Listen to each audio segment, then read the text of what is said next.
पहले कल्पना सोरेन और अब खुद मुख्यमंत्री हेमंत सोरेन असम में असम सरकार की नीतियों के शिकार। असम में मुख्यमंत्री हेमंत सोरेन की चुनावी सभा थी और उस चुनावी सभा के लिए उनके हेलीकॉप्टर को उड़ने नहीं दिया गया। मुख्यमंत्री ने खुद इन बातों को सोशल मीडिया के जरिए अपनी बातों को रखा। उन्होंने कहा कि असम की वीर और क्रांतिकारी धरती पर लोकतंत्र की आवाज को दबाने की फिर कोशिश की गई है। मुख्यमंत्री ने फिर से कल्पना सोरेन का जिक्र किया। उन्होंने कहा कि कल कल्पना जी की सभा को रोका गया और आज मुझे असम के रोंगो नदी और चाबुआ विधानसभा के अपने भाई बहनों से मिलने नहीं दिया गया। क्या सच में विरोधियों को लगता है कि संवैधानिक संस्थाओं का दुरुपयोग कर ऐसे षड्यंत्र से तीर धनुष की ताकत को रोक पाएंगे? मुख्यमंत्री ने अपनी बातों को यहीं तक सीमित नहीं रखा। उन्होंने कहा कि इतने सालों तक जो चाय बागान के मेरे लाखों शोषित वंचित आदिवासी समाज के भाई बहनों को रोकने की नाकाम कोशिश की है और कितना रोक पाएंगे ये मुझे। इतिहास गवाह है, जब जब आवाज दबाई गई है वह और बुलंद होकर उभरी है।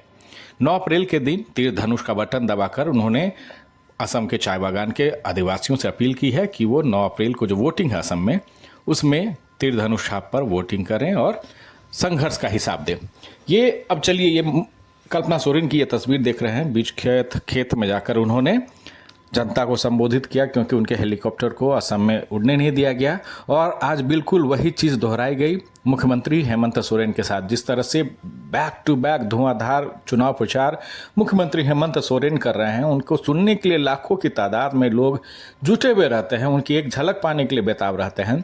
और चाय बागान के इलाके में उनका एक क्रेज अब देखा जा रहा है। पिछले 10 दिन से जिस तरह से झारखंड मुक्ति मोर्चा कैंपेनिंग कर रही है, उसका अब असर दिखने लगा है। एक तरफ हिमंता बिस्वा शर्मा खुद उनके लिए कह रहे हैं कि असम जाकर विकास देखें, और अब जो है मुख्यमंत्री हेमंत सोरेन की सभाओं को रोका जा रहा है, उन्हें परमिशन नहीं दिया जा रहा है।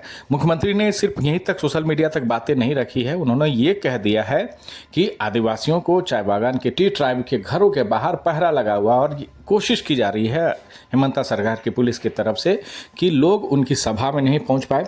और ये तस्वीर बिल्कुल कल की ही आप एक नई तस्वीर देख सकते हैं। कल कल्पना सोरेन इस फ़ोन के जरिए सभा को संबोधित कर रही थी और आज मुख्यमंत्री हेमंत सोरेन खुद फ़ोन के जरिए लोगों से संवाद कर रहे हैं, उनसे बातचीत कर रहे हैं और कह रहे हैं कि उनकी सभा को रोका गया है, इसलिए फ़ोन के जरिए ही तमाम सभा को संबोधित किए। और अब से चंद दिन बाकी हैं। ऐसे में अगर बार बार जेएमएम के स्टार प्रचारकों की रैलियों को, उनके सभाओं को किसी न किसी तरह के से रोका जाए तो निश्चित तौर से आने वाले समय में इसका जवाब मुख्यमंत्री हेमंत सोरेन चाहते हैं कि आदिवासी ही सरकार की, हिमंता सरकार की इस नीतियों का जवाब दे, खुलकर जवाब दे कि क्यों उनकी सभा को रोका जा रहा है, आदिवासियों के बीच में जाना क्या गलत है और क्यों उन शोषितों की आवाज़ उठाना गलत है। मुख्यमंत्री ने ये बातें कही है।